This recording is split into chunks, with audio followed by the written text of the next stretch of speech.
You're a part of something. This is a happening right now, okay? This is a happening. We're gonna fucking make this happen. Then the plan is to fucking go worldwide. Sure, he's gonna replace me with somebody better than me, but you know what? Let's try to make it fucking cool for the night, okay? All right, here we go. Ladies and gentlemen of Michigan, are you ready for your headliner of the night?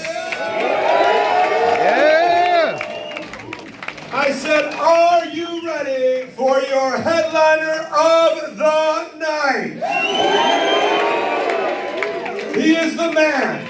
He is the myth. He is the reason why you are here. He is the Duke of the Wicked. Please get your whoop whoops ready and put your hands together for the one, the only, Violent J!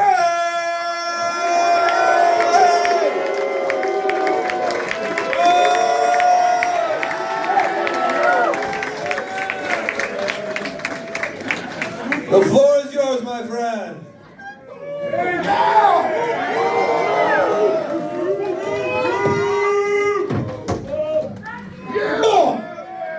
What up, y'all? I'm in the throne. And I see two thrones to the right and the left of me, unoccupied. So, first thing I'm gonna do is put my boy Colt Cabana on the spot and ask Colt to occupy the throne to my left. Colt Cabana, ladies and gentlemen. All right, amen. Thank you, Violent J. Royalty. I'm hella nervous, and to employ the chair to my right, my girlfriend offered to sit with me on the stage because I'm so nervous, and I'll explain why secondarily. Sarah Rusi, ladies and gentlemen, come on up, babe. Whoa, whoa. Purely support. Here's the deal what I'm worried about. Okay, this is my first time doing anything like this, and I didn't want anybody to assume I was gonna be up here shucky-duckying, you know what I'm saying? Comedy style. I'm not a comedian. In fact, there's two professions in this life that I admire more than anything. One of them is a comedian, and the other one is a stripper. And I'll tell you why. Both take an overabundance of motherfucking charisma, karma, and, self-esteem to be able to pull them off. Like, if you can actually get up on a stage and be like, all these people have been working all fucking week, right? Buying an expensive ass ticket and want to be made to laugh. They want to laugh, right? And I'm going to get up on stage like I'm the shit. And I just know I'm going to be so funny that y'all going to laugh at my jokes. I admire that. I admire the fuck out of that. The other thing I admire is a stripper. Somebody goes to a strip club. They're like, my wife is a bitch. My wife hates me. I'm going to go to a strip club and get attention from a stranger who's going to be sexy. And some girl gets on the stage like, I'm so hot. I know you're going to love me. That takes courage. That takes, you know what I'm saying? I thought you said that takes tits. It takes a lot. You know what I'm saying? Like, I'm so hot. I'm going to get up on stage and take my clothes off, and everybody's going to love it. That is something I could never do in my fucking life. Right? I can never assume I'm so sexy that I'm going to get up on stage and waggle my goods, and everybody's just going to throw money at me. That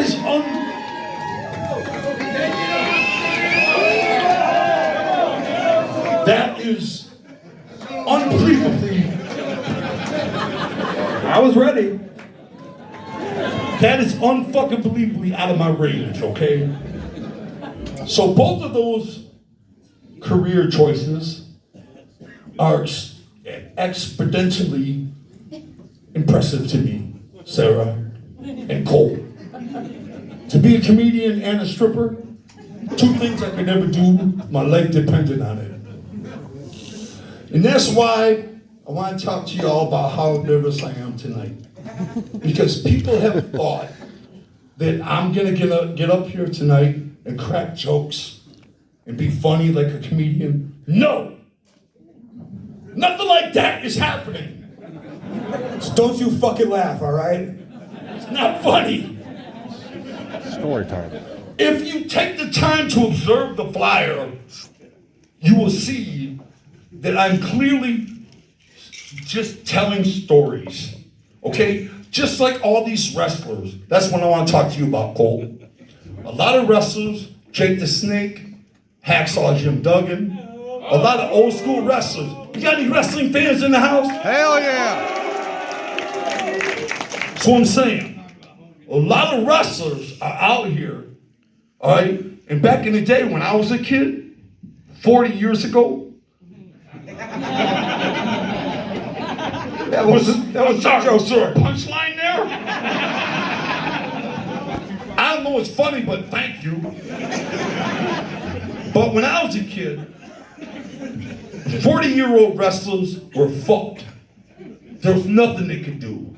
But today, wrestlers are going on tour, right? Overabundance of them, Colt Cabana. And they are going on tour, and they are telling jokes and telling stories from the road, and people are laughing about those jokes, you know? And they're not comedians. They're not making jokes up, Sarah. Do you understand? I understand. Do you understand? Yes. Are you sure? They're not making stories up. They're simply telling stories that happened to them on the road, and people are laughing and enjoying them.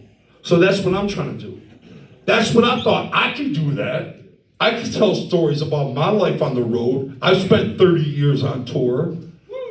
So I can spend a little bit of time on stage telling funny stories from the road. And I'll be a complete success. So that's what you're in for.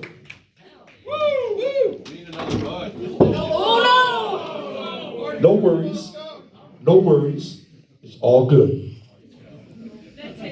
He also is not going to be stage crew either. Are you drunk yet?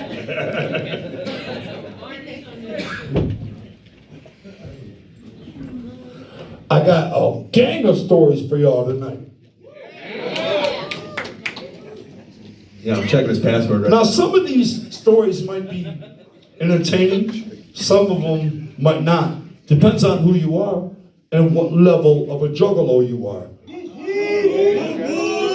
Because there's some juggalos out there that might find these stories entertaining, even though there's no punchline to them. You know what I mean? They're still somewhat interesting, is my goal, Colt Cabana. Dude, you've had a crazy career. I cannot wait for any of these stories. Like, literally, your worst story is fucking the craziest thing that's ever happened in anyone's life. I'm stoked. Well, I'm obviously extremely worried and scared, but we'll get through it, right, Sarah? Why are you scared? Why am I scared? Yeah. Because they're not funny. A lot of these aren't funny, but they're interesting to select juggalos. So if there's any select juggalos in the crowd that aren't looking for funny stories, but are looking for entertaining stories, I mean, like entertaining as far as shit you didn't know, I got you covered.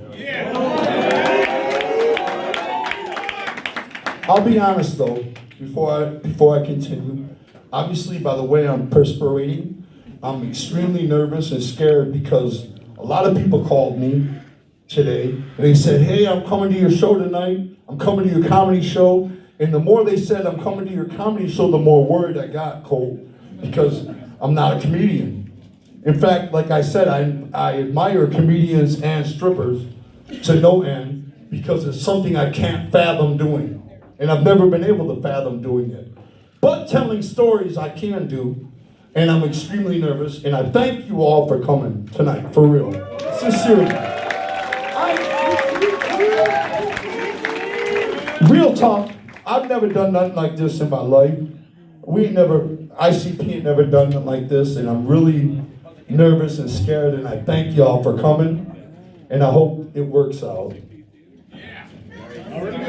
I'll tell you what, man, you got the support of this whole fucking crowd.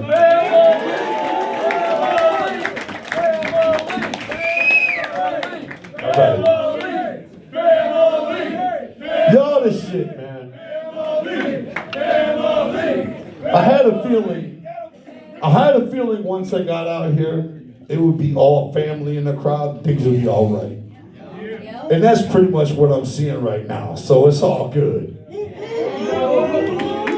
First story I want to tell y'all about is, and most of these stories, if any of y'all follow the podcast I do and the things I do, I don't want y'all to have to sit through stories you already heard. So I'm trying to, for the most part, come up with stories you never heard. That was the hard part. You know what I'm saying? But I tried to come up with a lot of stories I hope you never heard. And the first one involves me and my friend the Rude Boy. Has anybody ever heard of the Rude Boy? Well, the Rude Boy is a name that we've been shouting out in our music since the very beginning. Rudy Hill is his real name. And since me and Rudy's childhood, we grew up. I met him behind Joe Louis Arena. We used to hang out behind Joe Louis Arena getting autographs from wrestlers. You know, they used to come to Joe Louis Arena to wrestle for the WWE, and they'd be heading out to the rental cars, and we'd say, "Can we carry your bags? You know, can we get an autograph?" And it was awesome, you know. And I met Rudy back there, and I'm like, "What are you doing back here?" And he's like, "You know, I'm a backyard wrestler." And I was like, "Well, so am I." So we met each other, and we were both backyard wrestlers, you know, little kids. And so a couple years later, there was an actual wrestler in Detroit, Colt Cabana. His name was Ricky Cortez, Crusher Ricky Cortez. Legend in Detroit wrestling, all right? And Crusher Ricky Cortez was doing a wrestling school, right? He was having it at like a YMCA or something like that. And me and Rudy went to try out for his wrestling school. And so when we got before Crusher Ricky Cortez, the wrestling legend, the problem was he asked us to take our shirts off. Now I have never took my shirt off in front of another human being in my life. Me and my brother both have never took our shirts off, even at the public pool where you're supposed to take your shirt off. We would give some reason why we can't take our shirt off, and we would swim with our shirts on, you know? Now we know why you'll never be a stripper. That's exactly right. But that's the origin story. But in front of Crusher Ricky Cortez, when he was like, "If you're gonna work for me, you have to take your shirts off." So me and Rudy both took our shirts off. And I'll tell you this, that wasn't easy. When I took my shirt off and when I first, damn, he's very warm. Like I noticed that another shirtless man's body pressed against my own was extremely warm, almost warmer than yours, Sarah. I'm sorry. I'm just keeping it real. It was, Rudy's body was extremely warm.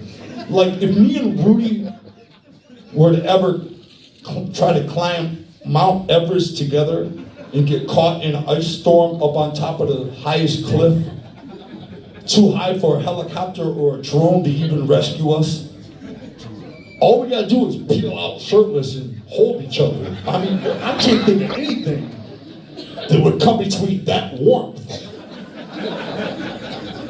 I'm just keeping it real. That motherfucker, Rudy, is really fucking warm. Almost like nuclear warm. Keeping it real. I was so worried about hugging Rudy shirtless. But once we did that, it was a pleasant experience, sir. It really was. It was very, very pleasant. Yeah, later we found out that wasn't a wrestling school. Wait a minute, Colt Cabana. Wait a minute, Colt Cabana. everybody you've wrestled your entire fucking long, illustrious career without a shirt. Yeah. I don't rate him from greatest wrestlers. I rate him from warmest wrestlers. Are you gonna try to tell me right now in front of all these people that when you nestle up against another man, shirtless, he's not extremely warm? I remember when I wrestled Stone Cold Steve Austin, I said, what a warm man that is. I'll bet.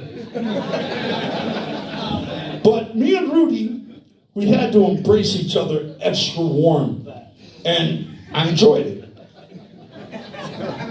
I didn't enjoy it for the purpose of wrestling. I enjoyed it for a personal purpose. But nonetheless, it was pleasantary. But we didn't make the whatever it was, the sex? No. Are you Borat now? We didn't make the tryout. But 3 whole years later, me and Rudy went to an Asian health spa. That's neither, don't judge me. That's neither here nor there. The fact is, we went to a health spa, Sarah. Hey, I don't think you ever told me this story. No, I haven't. Be prepared, because we went to an Asian health spa, okay, with the happy endings and everything. And they put me and Rudy in 2 different rooms, right? Opposite sides of the venue. And we were taken apart, and we were happy to strip out of our shirts down to our bare flesh. No problem, thinking we were just gonna be with the masseuse. But they ended up taking us into a side room, and once again, me and Rudy were face to face, shirtless, again. Now, how that even happens once, I'll never understand in my natural life. But twice? That was an extreme benefit. I was extremely happy to see Rudy shirtless again. We embraced. We were going through a hard, difficult time. But, we embraced. Now, Rudy was going to be here to explain his end of the story, but he hugged me. In my head, you both are like in the Asian spot, like half naked, and just like you start locking up and doing wrestling moves against each other. Well, they put us in a room together. I think we were both utterly in shock that we were both in the same room again, shirtless. Again, like this never happens. Like me and Joey, me and Shaggy, we've been afraid of each other shirtless our whole life. But we have never come into a situation where we're forced to be shirtless together. And me and Rudy, of course, were afraid of the same thing. But we have been put in this situation twice now. Wait, I've never been to an Asian hot spa before, so I don't know what's happening. But like, why? In what world is that part of the business plan that they put you in the same room next to each other, half naked or all naked? You don't know, huh? You're clueless, huh? Well, let me fulfill you with the knowledge you seek, okay? The fact is, there's only one girl working the staff, okay? In the front, like they got 9 girls working it. So they're setting everybody up. You know what the fuck's going on, Cole. So what was that Miyagi move right there? And the point is, we ended up together shirtless with nothing but a towel between our naked penises between us.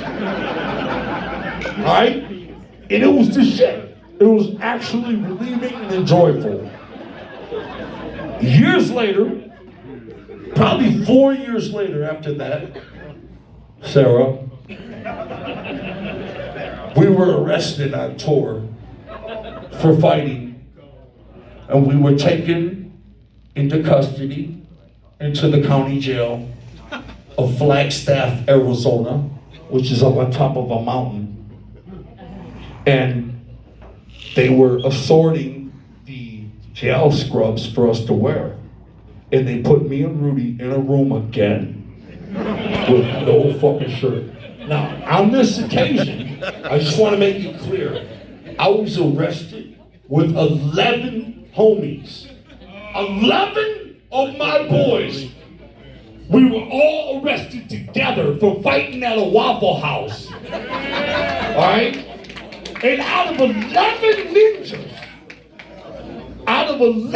different ninjas, only one ninja was put in a separate room with me, with no shirt.